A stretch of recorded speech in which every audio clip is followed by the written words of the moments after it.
The chill of late autumn swept through the canyon, turning the desert air sharp and dry. The hunter rode alone, his horse's hooves crunching softly over the brittle earth. Dust rose behind him like a ghostly trail as the sun dipped low, painting the rocks in shades of crimson and gold. He had spent 3 days tracking mule deer, yet the land had given him nothing but silence. His stomach ached with hunger, and the wind bit through his coat, whispering of storms to come. Still, he pressed on, because a man in these lands learned to rely only on himself. By the time he reached the canyon's narrow throat, twilight had begun its slow descent. The shadows stretched long, wrapping around the stones like a living thing. The hunter dismounted and tied his horse near a patch of sagebrush, his rifle slung across his back. He crouched low, scanning the ridges. A faint sound caught his ear. Not the wind, not an animal. It was softer, irregular, like breathing. He froze. In this country, such sounds could mean many things, and few of them good. Moving cautiously, he followed the echo until it led him to a cluster of boulders at the canyon's edge. There, beneath the curve of stone, he saw movement, the outline of a woman, barefoot, shivering, half hidden beneath tattered cloth. Her skin was bronzed by the desert sun, her hair tangled with dust and leaves. The hunter's hand went to his rifle by instinct, raising it as he stepped forward. His heart pounded. He had heard stories of raiders, ambushes, decoys used to draw in fools. But what he saw in her eyes was not hatred, it was fear. Her gaze locked on his, wide and trembling. For a heartbeat, neither moved. Then the hunter saw her clutching a small stone knife, more instinct than weapon. She whispered something in Apache, her voice raw and broken. He didn't understand the words, but he understood the plea behind them. Slowly he lowered his rifle. The woman flinched as he took a step closer, her body shaking, but she did not run. Something about her stillness, the way she fought to stand her ground even in terror, struck him deeply. The hunter spoke softly, his voice rough from days without speech. "I ain't gonna hurt you." The woman's eyes darted to his rifle, then back to his face. Her lips moved, forming words he could barely hear. She pointed to the north, then to herself, and the hunter realized she must have fled from somewhere, maybe a camp or a raid gone wrong. Her feet were bloodied, her clothes torn by thorns. She hadn't eaten in days. That much he could tell. Still, there was pride in her stance, a silent fire refusing to die. He took a piece of jerky from his saddlebag and laid it on the ground between them. For a long moment she didn't move. Then with shaking fingers, she reached for it, sniffing as if unsure whether to trust him. When she finally took a small bite, tears welled in her eyes. The hunter felt something twist in his chest. Not pity, but something heavier, more human. He looked away, trying to mask it behind a hardened expression. He was a man of the frontier, and compassion was a luxury often punished by fate. The wind picked up, carrying the smell of rain. The hunter glanced at the sky. Dark clouds were building fast. "A storm's coming," he murmured. He motioned toward his campfire down the slope, trying to signal safety, warmth, food. She hesitated, then nodded once as if trusting him was her last choice. Together, they walked through the gathering dusk, her bare feet stumbling on the cold ground. He offered his coat. She shook her head stubbornly. There was spirit in her still, and he respected that more than words could say. By the time they reached his small camp, the first drops of rain were already falling. The hunter built a quick fire beneath a rock overhang, flames licking the night air. The woman sat across from him, her knees drawn close, eyes flickering between fear and exhaustion. He roasted a bit of rabbit he had caught earlier, breaking it into small pieces and setting them near her. Slowly she ate. The silence between them grew heavy, filled only by the crackle of the fire and the distant rumble of thunder. The hunter studied her quietly, trying to understand how someone like her had ended up alone in the wilderness. He had seen captives before, women taken when settlements burned or left behind after skirmishes. But there was something different about her. Her eyes, though haunted, carried no surrender. She was not waiting to be saved. She was fighting to survive. When he offered her a blanket, she refused at first. But when the cold deepened, She finally accepted, wrapping it tightly around her shoulders. As the storm rolled overhead, lightning flashed against the canyon walls, illuminating their faces for brief, startling moments. The hunter leaned back, listening to the rain drumming on the rocks. He wondered what had brought her here and why he couldn't walk away. The world beyond these deserts was harsh. Men traded lives for profit, and mercy was often weakness. But as he watched her drift into uneasy sleep by the fire, he realized he couldn't let her die out there, not while he still had strength left to keep her alive. The night grew long and restless. Coyotes howled in the distance, their cries echoing through the canyons. The hunter stayed awake, rifle in hand, eyes scanning the darkness. Each time he looked back at her, the firelight caught the edge of her face, fragile yet fierce, broken yet whole. He didn't know her story, and she didn't know his. But out there in the silence of the Wild West, stories didn't need words. They were written in the choices people made. And tonight, his choice was clear. The hunt was over. He had found something far more precious than meat. He had found a reason to care again. The journey back to his cabin took nearly a full day. The wind howled across the plains, carrying dust and whispers of old ghosts. The Apache woman rode behind him, wrapped in his weathered coat, clutching it close to shield herself from the cold. She did not speak, and he did not ask. The rhythm of the horse's hooves spoke enough for both of them.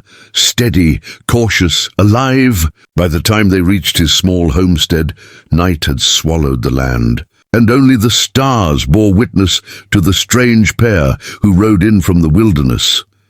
His cabin stood alone against the wide Arizona sky, a modest wooden structure built from years of solitude. The hunter dismounted first, then offered her his hand. She hesitated before taking it, her fingers cold and trembling. He led her inside, where the fire still smoldered from the morning.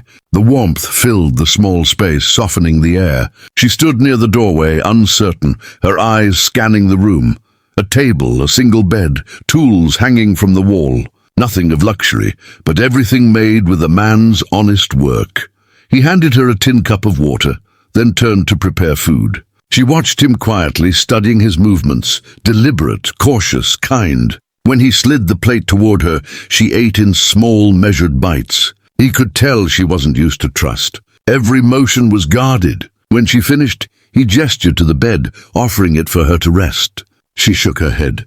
"No," she whispered in broken English. "You sleep," he smiled faintly, spreading a blanket on the floor. "Suit yourself," he said softly. Outside, the wind moaned like a wounded beast. Days slipped into one another. She began helping around the cabin, fetching water, tending to the small garden, cleaning his tools with careful hands. He never asked her name, and she never offered it. Yet a strange understanding grew between them. One evening, while patching a torn sleeve of his shirt, she looked up and said quietly, "Nokosi." He frowned. "That your name?" She nodded. "Means bear," he chuckled low. "Fitting," he said. "You got more fight in you than most men I've known." For the first time she smiled, faintly, shyly, but it lit her whole face. The days turned warmer.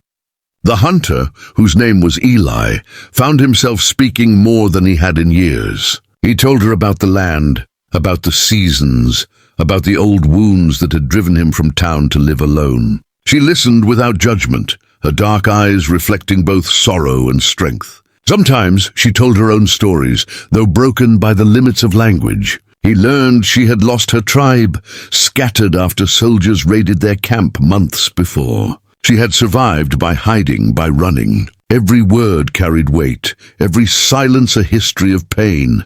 At night they sat by the fire, their shadows dancing on the cabin walls. Eli would play a few soft notes on his harmonica, and she would close her eyes, listening like someone hearing the voice of peace for the first time. There were no declarations, no grand gestures, only small kindnesses that spoke louder than words. When she brought him herbs for his old scars, he thanked her with a nod. When she burned her hand cooking, he tended it gently. Each act stitched something unseen between them, something fragile yet strong. But the West was not kind to peace. One afternoon, riders appeared on the horizon.